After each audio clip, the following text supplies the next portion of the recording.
देखो, हमने तुमसे सवाल पूछा था बेटे 36 के गुणनखंडों का योगफल क्या होगा। 36 के गुणनखंडों का योगफल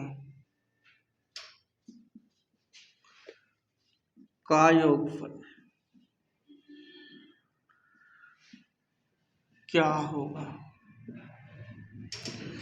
तो इस तरह के सवालों को जब हम करेंगे तो किस तरीके से करेंगे, हम इसका फैक्टर कर देंगे। ठीक है, 9 चौक 36 और इसे पावर में लिखने की कोशिश करेंगे। 3 की पावर 2 गुना में 2 की पावर 2। अब हम इसको सोल्व करेंगे। जो पावर लिखा हुआ है उसमें 1 जोड़ देंगे, -1 करके जिसकी पावर ली हम उसमें से -1 कर देंगे गुना 2 की पावर 2 + 1 -1 अपॉन में 2 -1।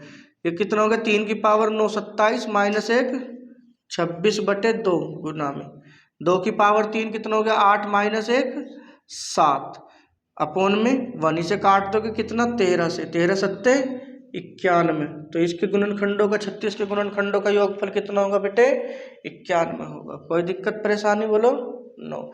तो आप मुझे इसी तरीके से बताएंगे 1440 के गुणनखंडों का योगफल। तो आपके सामने सवाल ये है 1440 के गुणनखंडों का योगफल क्या होगा। जल्दी फटाफट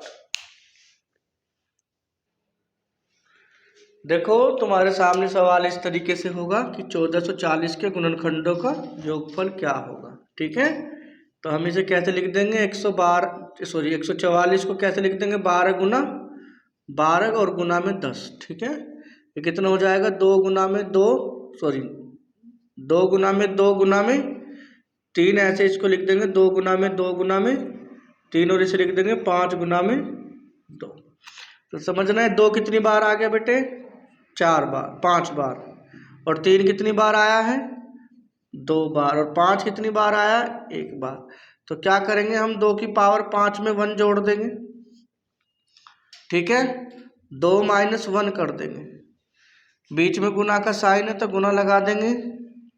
3 की पावर में 1 कर देंगे और -1 कर देंगे। ठीक है, 3 में से गुना में 5 की पावर 1 में 1 जोड़ देंगे, -1 करके 5 -1 कर देंगे।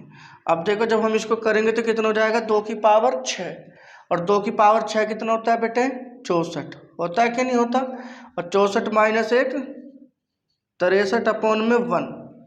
इसी तरीके से हम यहाँ देखेंगे कितना 3 की पावर 3 27 -1 26 अपॉन में 2। अब ये देखो 5 की पावर 2 -1 24 अपॉन में 4। इसे काट देंगे तो कितना जाएगा 13, और इसे काटेंगे तो कितना जाएगा 6। अब हमारे पास कितना बचा 63 गुना में 13 गुना में 6। जब हम इसकी गुना करेंगे तो कितना आंसर आएगा 63 गुना में 13 गुना में 6। तो 13 पंजे 65 13 छिक 78, यानी 78 और 63 की गुना कर लेंगे तो 3 अट्ठे 24, 8 से लगे 3 8 छिंग 48 और 2 50, 7 या 21, 7 से लगे 2 है ना, 7 छिंग 42 और 2 4 1 9 4 4914। तो इसका आंसर कितना आएगा 4914। कोई दिक्कत परेशानी बोलो।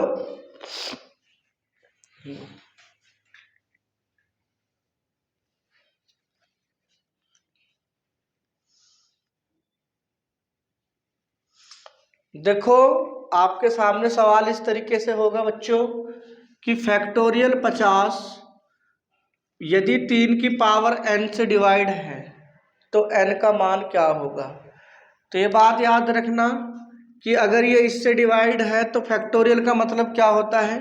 जैसे मैंने लिखा तुम्हारे सामने फैक्टोरियल 5, तो इसका मतलब होता है 5 गुना में 4 गुना में 3 गुना में 2 गुना में 1, यानी इसे जहाँ से चालू है वहाँ से करते हुए मल्टीप्लिकेशन में 1 तक ले जाते हैं। समझ गए आप लोग। तो इसी तरीके से अगर मैं कहूँ कि ये 3 से डिवाइड है तो इसमें 3 कितनी बार कटेगा 1 बार कटेगा। अगर ये 3 से डिवाइड है तो जरूर इस फैक्टर में 3 होगा, और ये 3 से डिवाइड है तो इसके फैक्टर में 3 तो होना ही होना है। मान लो कि इसमें मैं पहले 50 ही लिख देता हूँ, फिर 49 लिख देता हूँ, फिर 48 में देखो 3 है है ना, 16 3 48 नहीं। इसी तरीके से तुम देखोगे 45 के अंदर भी 3 आएगा। अगर ये इससे डिवाइड है तो n का मान जितना ज़्यादा होगा वही होगा उसका आंसर, समझ गए।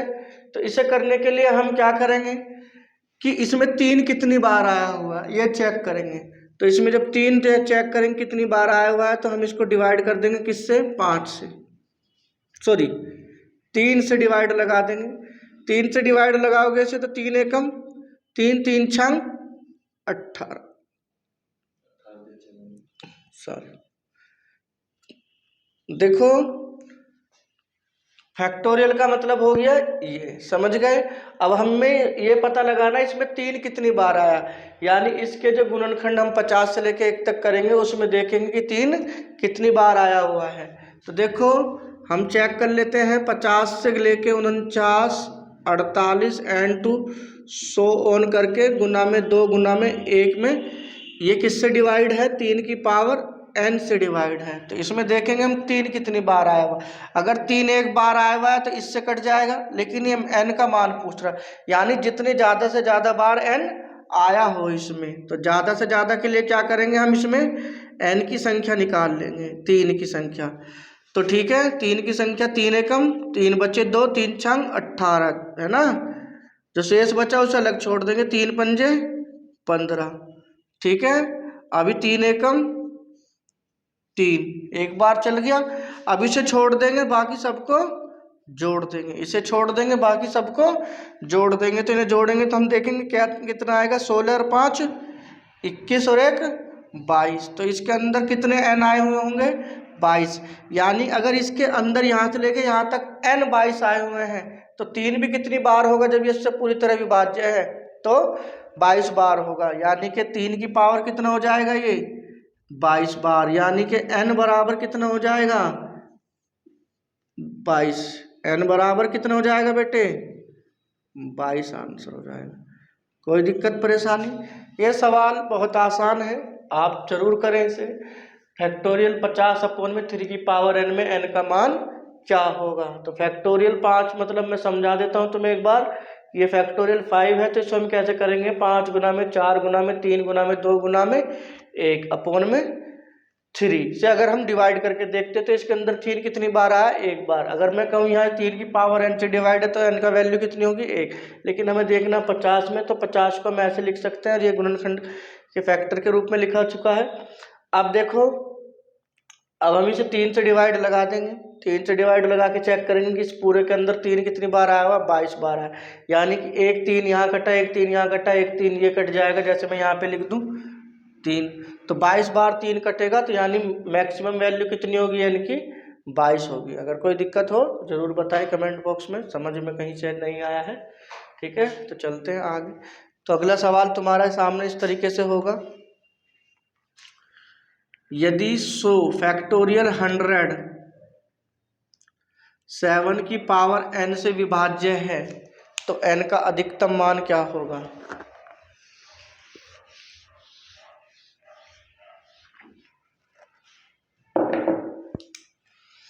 n का अधिकतम मान क्या होगा।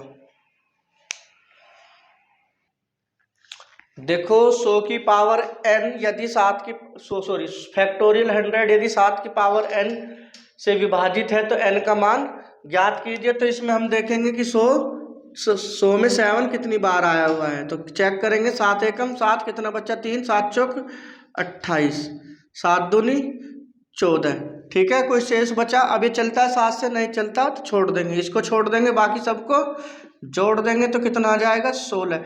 यानी इस पूरे फैक्टोरियल 100 में 7 कितनी बार आया हुआ है बेटे 16 बार आया हुआ है। तो अगर ये इससे डिवाइड है तो n की पावर कितनी है 7 की पावर n 16, 7 की पावर कितनी होगी 16 बार, क्योंकि इसमें 7 कितनी बार आया फैक्टोरियल 100 में 16 बार, तो n की वैल्यू कितनी हो जाएगी 16 आंसर।